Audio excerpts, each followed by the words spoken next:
আজ শুক্রবার 7ই শ্রাবণ 2026 সালের 24শে জুলাই। বৃশ্চিক রাশি, বৃশ্চিক লগ্ন, স্করপিয়ান সাইন জাতক জাতিকাদের আজকের দিনটি কিন্তু এক কথায় বেশ কাটতে চলেছে।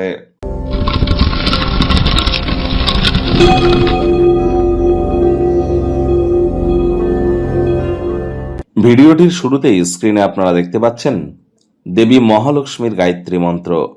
ওম শ্রী মহালক্ষ্মী চ বিদ্মহে বিষ্ণুপত্নাই চ ধীমহি তন্ন লক্ষ্মী প্রচোদয়াৎ। সকাল সকাল ঘুম থেকে উঠে 24 বার, সন্ধেবেলা 24 বার, আর রাত্রে ঘুমাতে যাওয়ার আগে 24 বার আপনারা এই মন্ত্রটি জপ করে দেবী মহালক্ষ্মীর কাছে নিজেদের মনস্কামনা জ্ঞাপন করুন। তিনি অবশ্যই তা পূর্ণ করবেন। মহিলা যারা আছেন, বিশেষ করে বিবাহিত বা বিবাহের যোগ্য বা যোগ্যা, সাদা, হলুদ বা লাল রঙের বস্ত্র সামগ্রীর প্রয়োগ করে সারাটা দিন নিরামিষ খেয়ে সন্ধ্যেবেলার সময় স্নান আদি সেরে আপনারা নতুন বা কাচাকুচি করা পরিষ্কার বস্ত্র পরিধান করে নিয়ে লক্ষ্মীর ঘটের সামনে বসে লক্ষ্মীর পাঁচালি আজ পড়ুন। শুক্রবার হওয়া সত্ত্বেও লক্ষ্মীর ঘটে কিন্তু এটি পদ্মফুল দিতে ভুলবেন না। নিজের মনস্কামনা জ্ঞাপন করুন, অবশ্যই তিনি তা পূর্ণ করবেন। আর একটি দিন পর, অর্থাৎ আজকের দিনটির পরের দিনই কিন্তু আমরা পরিলক্ষিত করব দেবসায়নী একাদশী। গুরুত্বপূর্ণ একটি একাদশী। ভগবান হরিবিষ্ণু যোগ নিদ্রায় যাবেন, দেবাদিদেব মহাদেবের শঙ্কর রূপ বিশ্ব পরিচালনা করবেন।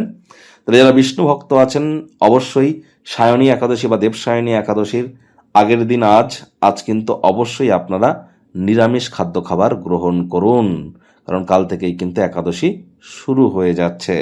আজ আপনারা অবশ্যই সাদা বা হলুদ রঙের বস্ত্র সামগ্রীর প্রয়োগ বেশি করুন, দেখবেন অতিরিক্ত লাভান্বিত হবেন। স্নানের জলে 1 ছিপি গোলাপ জল দিয়ে স্নান করুন। Creativity, happiness, dopamine hormone, romance সবই বৃদ্ধি পাবে। ভাগ্য মিটার আজ আপনাদের বলছে 7 আউট অফ 10। ভাগ্য আপনাদের অনুকূলেই থাকবে। প্রেম, দাম্পত্য, কর্মজাগতিক ক্ষেত্রে আপনাদেরকে একটু সাবধানতা, সচেতনতা অবলম্বন করেই চলতে হবে। হাই ব্লাড প্রেশারের রোগী যারা আছেন, কোলেস্টেরলকে নিয়ন্ত্রণে রাখার জন্য চেষ্টা করুন। রেড ওয়াইনের সাহায্য নিতে পারেন, বা আপনারা জ্যোতিষতাত্ত্বিক পরামর্শ, মেডিকেল অ্যাস্ট্রোলজির পাশাপাশি আয়ুর্বেদের সাহায্য নিন। এটি আপনাদেরকে লাভান্বিত করবে। ভিড়ভাট্টা যুক্ত জায়গা আজ আপনারা অ্যাভয়েড করুন। আজ এটি আপনাদেরকে আরাম দেবে। ঘনিষ্ঠ বন্ধু বান্ধবদের সহযোগিতায় বিজনেসম্যানেরা অতিরিক্ত কিছু আর্থিক মুনাফা আপনারা কিন্তু অর্জন করতেই পারেন। আয় ইনকাম আজ আপনাদের বাড়তে চলেছে। আজ অবশ্যই নতুন উদ্যোগ বা নির্মাণ কার্যের শুরুয়াতও করা যেতেই পারে। তাড়াহুড়ো যেন করবেন না। পার্টনারশিপে করা কোনো ক্রিয়াকলাপ করা থেকে বিরত থাকুন। আপনার পার্টনার কিন্তু আজ অতিরিক্ত বেশি সুযোগ আপনার থেকে গ্রহণ করতে পারে, যে মানসিকভাবে আপনাকে বিব্রত করতে পারে। চাকরিজীবীদের অফিসে কম কথা বলে কাজ বেশি করতে হবে। মনের থেকে মস্তিষ্ককে বেশি দাম দিতে হবে। কোনো প্রকার অফিস পলিটিক্স বা গসিপিংয়ের অংশ যেন হবেন না। বসের কিন্তু কোন নজরে আপনারা তাহলে পড়ে যেতে পারেন। রাজনীতিবিদ যারা আছেন, জনসংযোগ বৃদ্ধি করুন। হার্ডওয়ার্ক, কঠোর কায়িক পরিশ্রমের কোনো বিকল্পই কিন্তু নেই। শিক্ষার্থী বিদ্যার্থীদের পড়াশোনায় মনোযোগ আরও বৃদ্ধি করতে হবে।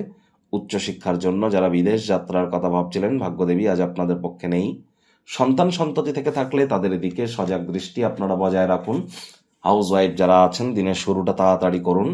প্রেমিক প্রেমিকা, স্বামী স্ত্রী, না ভাব ভালোবাসা, রোম্যান্স, না তর্ক বিতর্ক, অশান্তি, কোনোটাতেই বাড়াবাড়ি যেন করবেন না। অন্যান্য দিনের ন্যায় আজকের দিনটিকে সাধারণ হিসাবে ট্রিট করবার আপ্রাণ প্রচেষ্টা আপনাদেরকে করতে হবে। শত্রুপক্ষ, বিরোধী পক্ষ আজ কিন্তু খুব একটি শক্তিশালী থাকছে না। গৃহের পরিবেশ শান্তিপূর্ণ, নির্ঝঞ্ঝাটি পরিগণিত হচ্ছে। আজ আপনার সিদ্ধান্তে অভিভাবক অভিভাবিকেরা অত্যন্ত সহযোগিতা কিন্তু প্রদান করবে।